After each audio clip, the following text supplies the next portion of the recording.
Cancer and its treatment may cause physical problems even after treatment ends. Different treatments cause different symptoms or side effects, and people may experience them differently. Over the next 10 minutes, you will meet Professor Geoff Delaney, who will outline common symptoms and side effects and suggest ways to manage them as they arise. You will also meet Martina, diagnosed with breast cancer, and her husband James, and Rob, diagnosed with prostate cancer, and his wife Debbie. The couples will demonstrate strategies that they have used to help them manage their symptoms and side effects. While some patients present with very common symptoms that are shared across a number of patients, there is always variation between patients. Some may have quite significant symptoms and other patients may actually present with no symptoms. So in terms of the common symptoms, they can be grouped into 4 categories. The first category are those patients that suffer symptoms related to their primary tumour. So it might be pain or a lump or some other sensation related to where the primary tumour is situated. The second main group are the general symptoms of that some cancer patients may suffer, such as weight loss, lethargy or tiredness, and loss of weight. The third main group is the psychological symptoms, such as depression or anger or withdrawal from their normal social activities. And the fourth group are the symptoms related to treatment, such as post-operative pain, pain at the wound or inflammation of the wound, chemotherapy side effects such as nausea or vomiting or hair loss, and radiotherapy side effects such as diarrhoea or a reddening of the skin. It's very important. It's very hard to manage symptoms if the medical team are unaware of the symptoms.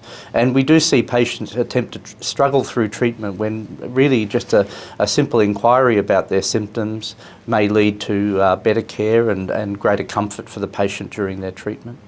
I think it's important that patients understand that there are no silly questions and therefore they should feel free to ask as many questions as they like about whatever they like, even if it means reassuring them that it has nothing to do with their illness. So a patient may present with a symptom that actually doesn't have anything to do with their cancer or their treatment, but even that reassurance may help manage that symptom. So it's important that patients keep a list of their symptoms and discuss them with their healthcare team. Is this a normal or expected symptom? What is the likely cause, such as treatment or the cancer itself? How long is it likely to last? Will it change, such as get worse or get better? Is there any effective treatment for it?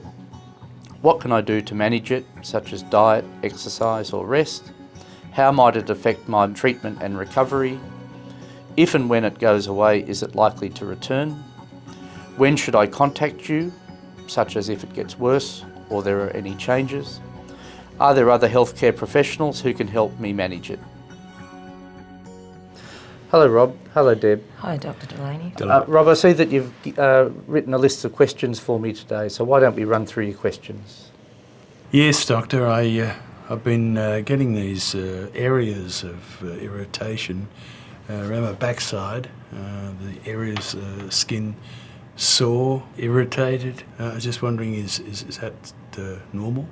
So this came on during your radiation, I take it? Yes, it came on after the treatment started. Right, okay. So yes, this is a normal reaction to radiotherapy. Because your anus is very, very close to your prostate gland, your skin is reacting to the radiation. So this is an expected side effect of treatment. Doctor, I was just wondering if things get worse, would that be an appropriate time to contact you?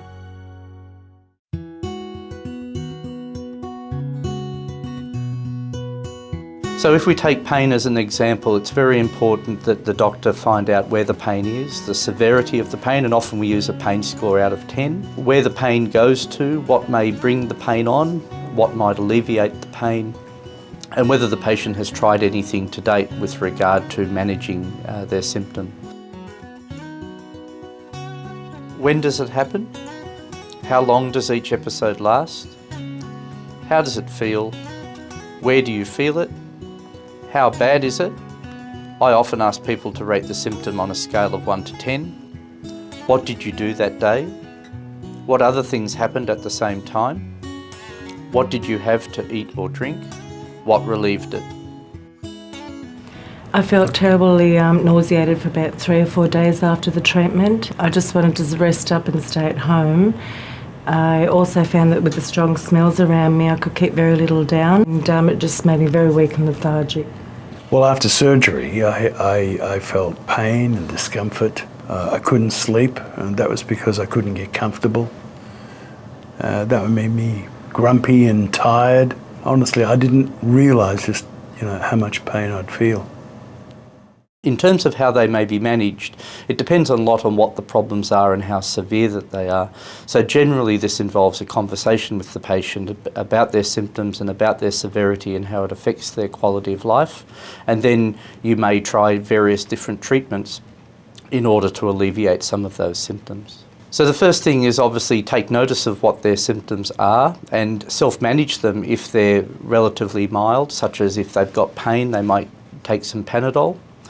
Take a diary of the types of symptoms that they have and when they occur and what sort of symptoms occur and whether they occur in a group. And the third thing is discuss it with their doctor so that the doctor can be aware of the symptom and then start some treatment if necessary. Now we're going to go through your diary today and let us know whether you've noticed any changes since we last met. I hope you don't mind, Dr. Delaney. I'd like to just have a recording here so I can refer back to it. That's fine. That's a very good idea. Thank you. Just on the different days I've been writing on my diary just to how I've been feeling. Over the last 3 days I've done a bit of walking each day and exercise. The pain level that I had in my shoulder and abdomen did start around 2 o'clock and it lasted for about 90 minutes and went up to about a 6 out of 10. So I took some Panadol for that, Panadine, at 2 o'clock, and it took most of the pain away. So do you think it's still getting worse compared to the last 3 days? At times, yes. We don't want to stop you doing your activity because I think that's a very important part of your day. So I think the first thing we do is we need to give you some regular pain relief. It's important to clearly communicate with your healthcare team about the symptoms you experience. Using a symptom diary can help you monitor your symptoms and increase the accuracy of your communication with your healthcare team. Before your consultation, make a list of questions you want to ask your doctor about your symptoms.